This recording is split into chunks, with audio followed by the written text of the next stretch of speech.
Rafael actuou a noite pasada na Coruña por segundo día consecutivo e encheu o Teatro Colón nas dúas ocasións. E entre o público había admiradoras chegadas de todo o mundo. Non escatimaron facer miles de kilómetros para escoitar que él segue sendo aquel. Es el mejor. Sí. Mejor.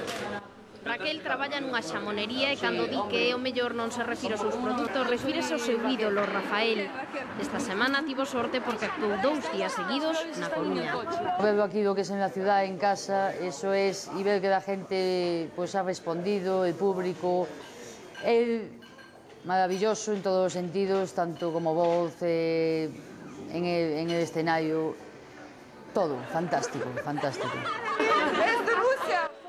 Como iron desde Rusia, desde México... Soy de Israel, todos Rusia, te amo Rafael.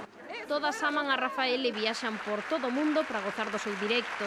Me parece una imagen de que somos todos grandes adinerados. No, no es así. Se buscan siempre las mejores ofertas de hotel, se intentan compartir las habitaciones entre nosotros. Estas fans organizan a súa vida por él. Y todo esto exclusivamente motivado por nuestro amor hacia Rafael. E isto é o que queren recibir a cambio. Y cada día les doy un poco